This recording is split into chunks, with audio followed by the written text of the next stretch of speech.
Saint Petersburg कहाँ पे स्थित है? बाल्टिक सागर का पानी खारा क्यों नहीं है? या फिर जर्मनी बाल्टिक सागर से सीमा बनाता है या नहीं? स्टॉकहोम किस देश की कैपिटल है? ऐसे कुछ क्वेश्चन हमारे दिमाग में आते रहते हैं, हमें पता भी होता है, फिर भी डाउट होता है। तो चलिए इन डाउट को आज दूर करते हैं। मेरे साथ मैं हूँ टीटू उर्फ अरुण और आपका बहुत बहुत स्वागत करता हूँ टीटू क्लासेस में। आज का हमारा टॉपिक है बाल्टिक सागर और बाल्टिक सागर से सीमा बनाने वाले देश और बाल्टिक सागर के कुछ फैक्ट, बाल्टिक सागर से रिलेटेड कुछ फैक्ट के बारे में बातचीत करेंगे। तो चलिए शुरू करते हैं। बाल्टिक सागर, तो आपको ये जो सागर दिख रहा है ये बाल्टिक सागर है। ये कहाँ पे है? ये यूरोप का उत्तरी हिस्सा है, यूरोप के उत्तरी हिस्से में स्थित है, बिल्कुल उत्तरी हिस्से में मिलेगा आपको बाल्टिक सागर। ये बाल्टिक सागर है। बाल्टिक सागर का जो उत्तरी पार्ट है उसे बोलते हैं गल्फ ऑफ बोथनिया। बाल्टिक सागर के पूर्वी हिस्से में आपको दो खाड़ियाँ मिलेंगी, गल्फ ऑफ फिनलैंड और गल्फ ऑफ रीगा। ये गल्फ ऑफ रीगा है, यहाँ शहर है रीगा, उसी के नाम पे गल्फ ऑफ रीगा। यह गल्फ ऑफ फिनलैंड, ऊपर फिनलैंड देश है, ठीक है। यहाँ पे आपको मिलेगा कैटागेट बे, कैटागेट बे बोलते हैं इसको, कैटागेट सी भी बोलते हैं इसको, ठीक है। और इधर मिलेगा आपको नॉर्थ सी और ऊपर मिलेगा नॉर्वेन सी। यहाँ पे कुछ देश भी आपको दिखाई देंगे, जैसे कि स्वीडन है, स्वीडन की कैपिटल है स्टॉकहोम। और ये फिनलैंड है, फिनलैंड की कैपिटल है हेलसिंकी। यहाँ पे आपको कुछ बाल्टिक देश दिखाई देंगे, जैसे एस्टोनिया, एस्टोनिया की कैपिटल है टैलिन। लत्विया जिसकी कैपिटल है रीगा। लिथुआनिया जिसकी कैपिटल है विलिनियस। यहाँ पे आपको एक शहर दिखाई देगा सेंट पीटर्सबर्ग, जो कि बाल्टिक सी के किनारे स्थित सबसे बड़ा शहर है, जो रशिया का शहर है सेंट पीटर्सबर्ग। यहाँ पे आपको कुछ आइलैंड्स भी दिखाई देंगे, देखिए यहाँ पे आपको आइलैंड दिखाई देगा, यहाँ पे आपको गोटलैंड दिखाई देगा और बहुत सारे आइलैंड्स यहाँ पे आपको और भी दिखाई देंगे छोटे छोटे, जो हम आगे डिस्कस करने वाले हैं। दो आइलैंड आपको ये दिखाई दे रहे हैं जो कि एस्टोनिया के आइलैंड है। यहाँ पे आपको डेनमार्क दिखाई देगा, ये जुटालैंड पेनिनसुला है जिसकी कैपिटल है कोपेनहेगन। और यहाँ पे आपको दिखाई देगी एक 4 स्टेट से मिलकर बनी हुई स्टेट, जिसको बोलते हैं डेनिश स्टेट प्लस स्कागर्क स्टेट, इसका ग्रेक स्टेट बोलते हैं इसको। आई थिंक मैं सही से प्रोनाउंस कर पा रहा हूँ। और ये इसको जोड़ देती है बाल्टिक सी को नॉर्थ सी से। तो इन्हीं टॉपिक के आसपास हम आज डिस्कस करने वाले हैं बाल्टिक सागर। तो बाल्टिक सागर क्या है? बाल्टिक सागर marginal sea of the Atlantic Ocean. देखिए यहाँ ये नॉर्थ सी और उसके साइड में आपको मिलेगा अटलांटिक ओशन से जुड़ा हुआ एक मार्जिनल सी है बाल्टिक सी। तो बाल्टिक सी अटलांटिक ओशन का हिस्सा है। Baltic Sea the youngest sea of our planet. हमारी धरती पे जितने भी सागर हैं उनमें सबसे नया बाल्टिक सी है, ज़्यादा गहरा नहीं है, ये कम गहरा सागर है। और ये लार्जेस्ट ब्रैकिश वाटर सी है। ब्रैकिश वाटर क्या होता है? ब्रैकिश वाटर जो होता है वो सी, समुद्र का खारा पानी प्लस मीठा पानी दोनों को मिला के बना दो तो उसको बोलते हैं ब्रैकिश वाटर। तो ब्रैकिश वाटर के जितने भी सागर हैं उनमें सबसे बड़ा है कौन सा? Baltic sea. उसके बाद आपको मिलेगा काला सागर। तो बाल्टिक सागर is the largest brackish sea. ये इंपॉर्टेंट फैक्ट है, याद रखिएगा। ब्रैकिश क्या होता है? सी प्लस फ्रेश वाटर को मिला के बनता है ब्रैकिश वाटर। यहाँ पे पूर्ण रूप से सी वाटर नहीं है, ठीक है। ये कम गहरा सागर है। इसका अगर हम बात करें तो इसका जो इस सागर का 1/3 हिस्सा है वो 30 मीटर से भी कम गहरा। आप समझ सकते हैं कितना छिछला सागर है ये। इस सागर का 1/3 हिस्सा 30 मीटर से भी गहरा है, तो ये शैलो है, कम गहरा सागर है। और बाल्टिक सी के जो है ये क्योंकि बिल्कुल नॉर्थ पोल के पास में स्थित है तो ये इसमें सर्दियों में इसका बहुत सा हिस्सा जम जाता है। और अगर हम 1720 से बाद के 1720 से बाद जब रिकॉर्ड रखा गया तो ऐसे कुछ साल भी आए हैं जब ये पूरे का पूरा सागर जम गया। ऐसा 20 बार हो चुका है जबकि जब ये पूरे का पूरा सागर भी जम गया है। और मोस्ट रिसेंट बात करें तो 1987 में भी ये पूरे का पूरा सागर जम गया था, क्योंकि ये नॉर्थ पोल के एकदम पास में स्थित है। देखिए कुछ इस तरह से जम जाता है सागर धीरे धीरे सर्दियों में पूरा सागर। 1987 में लेटेस्ट जो कि मेरी डेट ऑफ बर्थ भी है, ये पूरे का पूरा सागर जम गया था। यही दिख रहा है आपको बाल्टिक सी, ये आपको दिख रहा है बाल्टिक सी, ठीक है। मैं आपको यहाँ पे बता देता हूँ। देखिए ये अटलांटिक ओशियन है, ये ब्लैक सी है, ये नॉर्थ सी है, ये कैटागेट सी है, ये बाल्टिक ओशियन है, ये गल्फ ऑफ बोथनिया है, गल्फ ऑफ फिनलैंड है, ये गल्फ ऑफ रीगा है, ठीक है। इसी इमेज को आप यहाँ पे देख लीजिए। हम बात कर लेते हैं स्ट्रेट की। तो इस बाल्टिक सागर को, ये बाल्टिक सागर है और इधर हमारा नॉर्थ सागर है। तो बाल्टिक सागर को नॉर्थ सागर से जो स्ट्रेट जोड़ती है उसका नाम है डेनिश स्ट्रेट।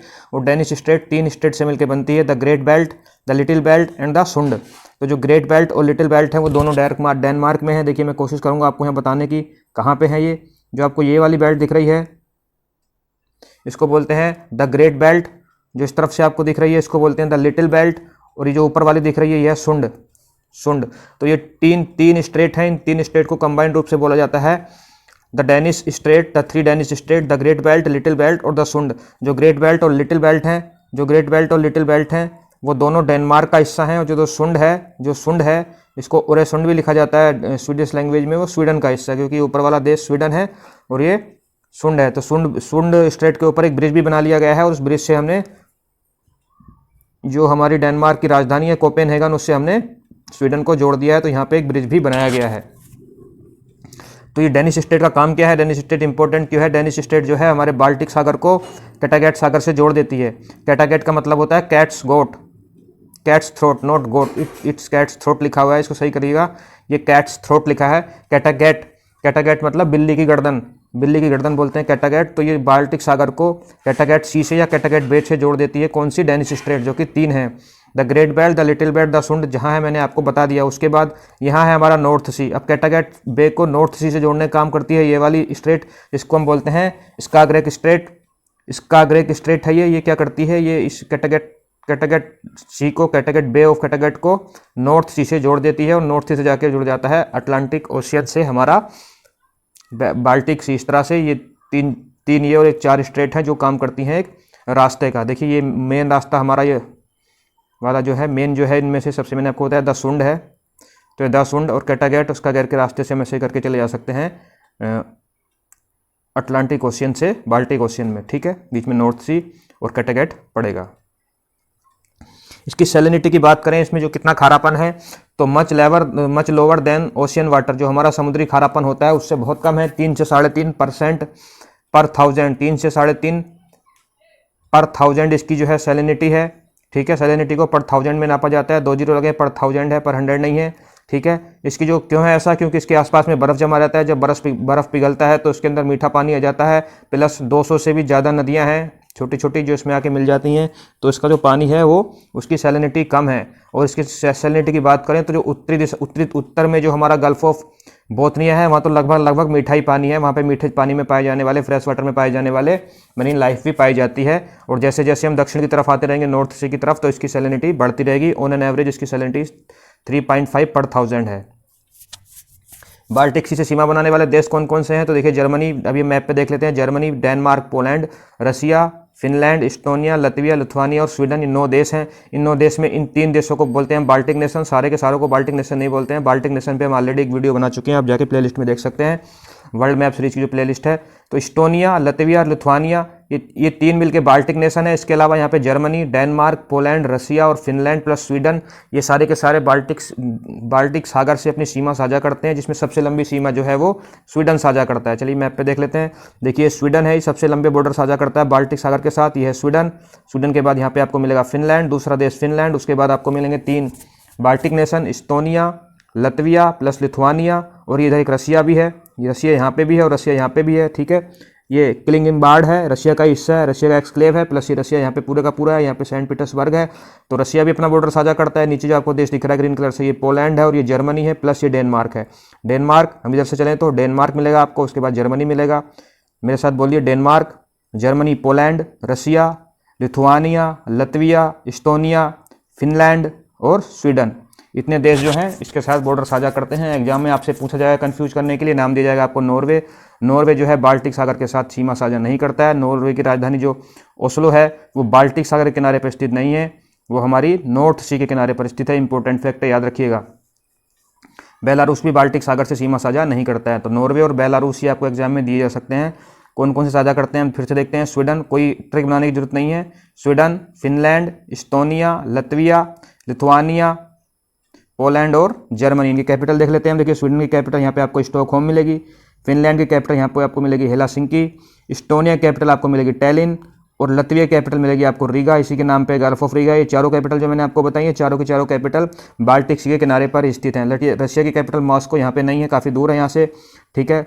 और वारसा, जो ये नीचे पोलैंड है, इसकी कैपिटल है वारसा। और जर्मनी की कैपिटल क्या है, जर्मनी की कैपिटल बताइए, बर्लिन। तो बर्लिन, वारसा और लिथुआनिया कैपिटल विलिनस, ये जो है बर्लिन, वारसा और विलिनस, ये सारी की सारी कैपिटल जो है ये बाल्टिक सी के किनारे पर स्थित नहीं है। लेकिन जो डेनमार्क की कैपिटल है कोपेनहेगन, यहाँ पे कोपेनहेगन है, वो भी बाल्टिक सी के किनारे पर स्थित है। तो बाल्टिक सी के किनारे पर स्थित हमारी 5 कैपिटल हो जाती हैं, कोपेनहेगन, स्टॉकहोम, हेलसिंकी, टैलिन और रीगा, ठीक है। ये भी एग्जाम में पूछा जा सकता है। तो जो बाल्टिक सी का सबसे उत्तरी वाला हिस्सा है उसे हम गल्फ ऑफ बोथनिया बोलते हैं, मैंने आपको बता दिया। ईस्टर्न पार्ट में हमारा गल्फ ऑफ फिनलैंड और गल्फ ऑफ रीगा है, ठीक है। और साउथ में मिलेगी आपको बे ऑफ गडासंक, यहाँ आपको मिलेगी बे ऑफ गडासंक। गडासंक बे आपको यहाँ पे दिख रही होगी, गल्फ ऑफ रीगा यहाँ पे दिख रही है, गल्फ ऑफ फिनलैंड यहाँ पे दिख रही है, गल्फ ऑफ बोथनिया यहाँ पे दिख रही है, सब बाल्टिक सागर का हिस्सा है, ठीक है। इंपॉर्टेंट बात यह है कि सेंट पीटर्सबर्ग जो रशिया का शहर है वो सबसे बड़ा शहर है पॉपुलेशन के हिसाब से जो बाल्टिक सी के किनारे स्थित है। ये यहाँ पे है सेंट पीटर्सबर्ग। देखिए यहाँ पे इतनी सारी राजधानियाँ मैंने आपको बताई थी, 5 राजधानियाँ, लेकिन इन 5 राजधानियों से भी अगर हम पॉपुलेशन के हिसाब से देखें तो सेंट पीटर्सबर्ग ज़्यादा बड़ा है। सेंट पीटर्सबर्ग रशिया का एक बहुत ही इंपॉर्टेंट बंदरगाह है, जहाँ से कि पेट्रोलियम का बहुत ज़्यादा निर्यात करता है रशिया, सेंट पीटर्सबर्ग। तो ये बाल्टिक सी के किनारे स्थित शहरों में सबसे बड़ा शहर है saint Petersburg. Most important fact है, ठीक है। इकोनॉमी की बात करें यहाँ पे क्या होता है बाल्टिक सी में, तो यहाँ पे क्या होता है, serves as a main route for the export of Russia petroleum. मैंने आपको बताया रशिया अपना सारे का सारा पेट्रोलियम जो है, मैक्सिमम पेट्रोलियम जो है वो सेंट पीटर्सबर्ग से ही एक्सपोर्ट करता है। उसके अलावा यहाँ पे शिप बिल्डिंग इंडस्ट्री काफ़ी है। इसी के चारों तरफ जो एरिया है वहाँ पे शिप बिल्डिंग करे जाते हैं। प्लस यहाँ पे बहुत सारी टूरिस्ट इंडस्ट्री हैं, वो आपको पता ही होगा। इसके आसपास जो देश हैं उनमें हैप्पीनेस इंडेक्स काफ़ी अच्छा है और ह्यूमन डेवलपमेंट इंडेक्स भी काफ़ी अच्छा है। टूरिस्ट भी वहाँ पे काफ़ी आते हैं। इवन बोथनिया में तो उसकी पॉपुलेशन से ज़्यादा टूरिस्ट आ जाते हैं, ठीक है। अगर आइलैंड की बात करें कौन कौन से आइलैंड है इसके अंदर स्थित हैं, तो देखिए यहाँ पे देखिए गोटलैंड जो कि स्वीडन का आइलैंड है। गोटलैंड जो कि स्वीडन का आइलैंड है। कहाँ है गोटलैंड, देखिए गोटलैंड आपको ये मिलेगा, ये गोटलैंड है, ये स्वीडन का आइलैंड है गोटलैंड, ठीक है। ये बाल्टिक सी में स्थित है, ठीक है। और ये बाल्टिक सी में स्थित सबसे बड़ा आइलैंड है जो गोटलैंड है। उस बाल्टिक सी में जितने भी आइलैंड हैं उनमें सबसे बड़ा आइलैंड है गोटलैंड, ठीक है। ये फैक्ट याद रखिएगा। उसके बाद हमारा है सरीमा आइलैंड। सरीमा आइलैंड जो है वो इस्टोनिया का आइलैंड है और दूसरा सबसे बड़ा आइलैंड है। दूसरा कोई पूछेगा नहीं, बस बता रहा हूँ, ये इसी क्रम में लिखे हुए हैं बड़े से छोटे की तरफ। तो जो सरीमा आइलैंड है वो इस्टोनिया का आइलैंड है। ये देखिए ये वाला सरीमा है, नीचे वाला आइलैंड आपको दिख रहा है सरीमा आइलैंड, ये इस्टोनिया का आइलैंड है, ठीक है। उसके बाद हमारा ओलैंड जो कि स्वीडन का आइलैंड है। ओलैंड कहाँ पे है, देखिए ये ओलैंड है, ये ओलैंड, ये भी स्वीडन का आइलैंड है। गोटलैंड भी स्वीडन का आइलैंड था, ठीक है। ओलैंड, गोटलैंड और सरीमा, मैं आपको 3 बता चुका हूँ। उसके बाद मिलेगा आपको लोलैंड। लोलैंड डेनमार्क का आइलैंड है। देखिए यहाँ पे आपको मिलेगा लोलैंड, ये लोलैंड है, ये डेनमार्क का आइलैंड है लोलैंड। ये कभी कभी पूछा जाता है कि लोलैंड जो है कौन से देश का आइलैंड है, तो लोलैंड डेनमार्क का आइलैंड है। उसके बाद आपको मिलेगा जियालैंड। जियालैंड भी जो है डेनमार्क का आइलैंड है और जियालैंड पे स्थित है हमारी राजधानी डेनमार्क की कोपेनहेगन, जियालैंड पे स्थित है। उसके बाद ह्यूमा और रुगेन आइलैंड। रुगेन आइलैंड ह्यूना मैं आपको दिखा देता हूँ। देखिए ये ऊपर वाला है हमारा ह्यूना और यहाँ पे आपको मिलेगा रुगेन आइलैंड। आप शायद देख पा रहे हैं, देखिए यहाँ पे RUGEN रुगेन आइलैंड लिखा है। तो रुगेन आइलैंड जो है ये जर्मनी का हिस्सा है। नीचे जो देश है वो जर्मनी है, तो रुगेन आइलैंड जो है वो जर्मनी का हिस्सा है, ठीक है। ह्यूमा आइलैंड इस्टोनिया का हिस्सा है। फिर से हम एक बार रिवाइज करेंगे। यहाँ पे देखिए आइलैंड और है, इसका नाम है एलैंड। एलैंड जो है वो फिनलैंड का हिस्सा है। यहाँ पे है एलैंड, एक ऑटोनोमस देश, ऑटोनोमस आइलैंड है ये ऑटोनोमस आइलैंड है, काफ़ी इंपॉर्टेंट है। आइलैंड जो है वो फिनलैंड का हिस्सा है। 2 आइलैंड यहाँ पे हैं जो इस्टोनिया का हिस्सा है। गोटलैंड, ओलैंड दोनों जो है स्वीडन का हिस्सा है। यहाँ पे मैंने आपको बताया लोलैंड प्लस जियालैंड जो है वो डेनमार्क का हिस्सा है और यहाँ पे जो आइलैंड था हमारा रुगेन आइलैंड वो जर्मनी का हिस्सा है, नीचे जर्मनी है। इसमें मिलने वाली रिवर की बात करें तो इसमें मिलने वाली जितनी भी नदियाँ आके गिरती हैं कोई इंपॉर्टेंट नहीं है, बस ये याद रखिएगा नीवा सबसे बड़ी नदी है जो इसमें आके मिलती है। किस में आके मिलती है, बाल्टिक सागर में मिलने वाली नदियों में सबसे बड़ी नदी नीवा है। नीवा याद रखिएगा। नीवा बेसिकली रशिया और फिनलैंड की नदी है और सेंट पीटर्सबर्ग जो शहर है रशिया का, मैंने अभी आपको दिखाया, वो नीवा नदी के किनारे पे स्थित है, ठीक है। नीवा लार्जेस्ट नदी है। उसके बाद वेस्टवाला, ये पोलैंड की नदी है वेस्टवाला। पोलैंड की सबसे लंबी और सबसे बड़ी नदी वेस्टवाला ही है, ठीक है। और जो पोलैंड की कैपिटल है वारसा, वो इसी नदी के किनारे पे स्थित है। जो पोलैंड है उसकी कैपिटल वारसा जो है वो वारसा जो है विस्तोला नदी के किनारे पे स्थित है। पोलैंड की सबसे लंबी और बड़ी नदी है विस्तोला, ठीक है। उसके बाद दुगावा रशिया प्लस लतविया की नदी है। उसके बाद नीमान जो है बेलारूस, लिथुआनिया और रशिया की नदी है। और उसके बाद कैमिजोकी जो है फिनलैंड की सबसे लंबी नदी है। तो आपको बस 2 याद रखिएगा, यहाँ पे सारे नहीं पूछे जाएंगे नाम। देखिए नीवा, विस्तोला, दुगोवा, नीमान और कैमिजोकी। ऐसे तो इसमें 200 से 250 नदियां आके अपना जल गिराती हैं बाल्टिक सागर में, लेकिन इंपॉर्टेंट आप नीवा याद रखेंगे। क्यों? क्योंकि नीवा सबसे बड़ी नदी है जो बाल्टिक सागर में आके गिरती है और इसके किनारे पे एक शहर है सेंट पीटर्सबर्ग। उसके बाद दूसरी याद रखेंगे जो सेकंड बड़ी है विस्तोला, जो कि पोलैंड की सबसे बड़ी और लंबी नदी है और इसके किनारे पे एक शहर स्थित है वारसा, जो कि कैपिटल भी है पोलैंड की। ये 2 याद रखिएगा और पूछेगा तो ये 2 पूछेगा और उससे आगे नहीं पूछेगा। एक यहाँ पे होता है हेलसिंकी कन्वेंशन। हेलसिंकी क्या है, देखिए हेलसिंकी जो है यहाँ पे एक शहर है हेलसिंकी, कैपिटल है फिनलैंड की कैपिटल। तो हेलसिंकी के नाम पे एक कन्वेंशन हुआ था, हेलसिंकी कन्वेंशन, जिसको इनिशिएट किया था शुरू में हमारा फिनलैंड ने ही। तो due to environmental degradation of the Baltic Sea the Helsinki Convention was signed. जो यहाँ पे एनवायरमेंटल डिग्रेडेशन हो रहा है, जो पर्यावरण में धीरे धीरे बुरे प्रभाव पड़ रहे हैं बाल्टिक सागर पे, उसको बचाने के लिए हेलसिंकी कन्वेंशन साइन किया गया।